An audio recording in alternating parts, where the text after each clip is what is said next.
Саат таңкы 8. Дзюдочу Жаркын биринчи группасы менен машыгуусун баштады. Адегенде балдарды жүгүртүп, ар кандай көнүгүүлөрдү жасатып, денесин жибиткенден кийин маттын үстүнө өчөт.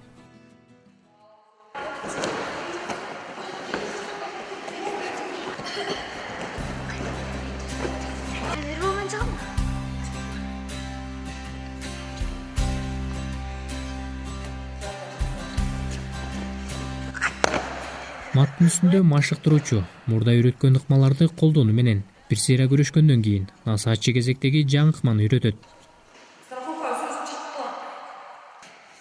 Мына захватыңызды алмаштырдык. Коркпой маңдайыңызды туразыңыз, мындай. Башыма колтуга кирип калат. Көрдүң? Ал неге чагын тужайыр? Айсай кой. Жаңы биринчи приемдорду отработка кылабыз, кайсы прием жасап атканыбызды. Андан кийин жаңы алар өткөндөн кийин бир аз жаңы приемду үйрөтүп баштайм. Кандай захватты кармаш керек, кандай тоголонуштар, кандай жыгылыш керек, биз ошолордун баарын үйрөтөбүз. Спорттун чебери Жаркын дзюдо боюнча Кыргызстандын 3 жолку чемпиону. Бир нече жолу эл аралык мелдештерге да катышып, күчүн сынаган. Мындан 10 жыл мурун ушул Долон айылындагы жигит менен үй бүлө куруп, өзү туулуп өскөн Каракол шаарынан айылга келген.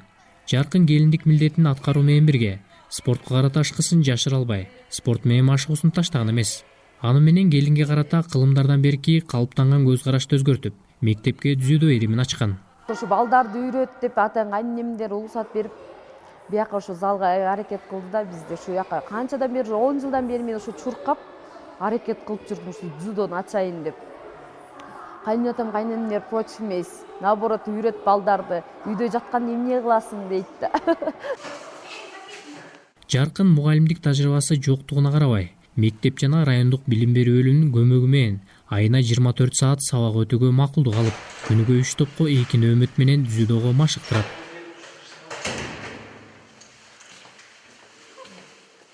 Окуучубуз катышууда.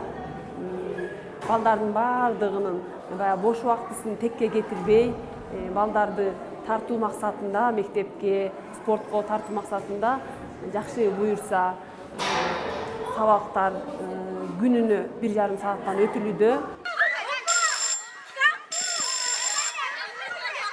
Жаркын спорт сабагын өтө баштагандан тарта көп ата-энелер балдарын машыктырууга атайлап алып келишип, өздөрү да шыктанышкан экен.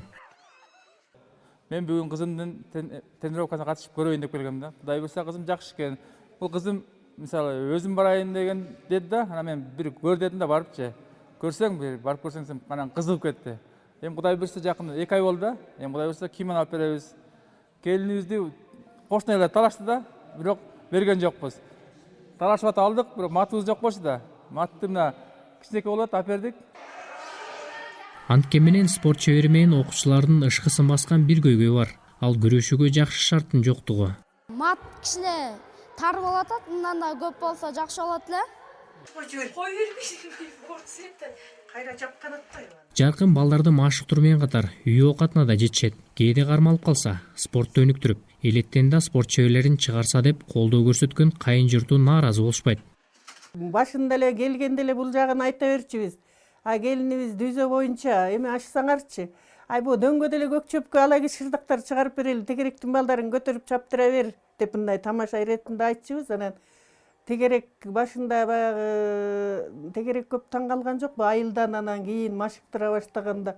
Ой, сенин келиниң спорт боюнча десе эле жөн эле эметсек, дүйзө боюнча шумдуктурбай балдарыбыз айтып келип атат. Жаркын эже деп жөн эле жетин албай, минттик, тигинтик деп үйгө келип алып бизди туурап атат, ошо мектептен жасаганын деп эми айтып атышат да. 3 уулдун энеси Жаркын өзүнө шык, дем берген спорттун бул түрүн жаштар жакшылап үйрөнүп алышса, атактуу спортсмен болушпаса да өз ден соолуктары менен коопсуздугун сактоого көмөк берет деп ар дайым дилгер. Курулуш тармагында иштеген жолдошу Турат Мамбетакунов жубайынын бул оюн ар дайым колдоп, дайым шарт түзүү аракети күч. Асия Мадамбеков, Азаттык, Кысык Көл облусу.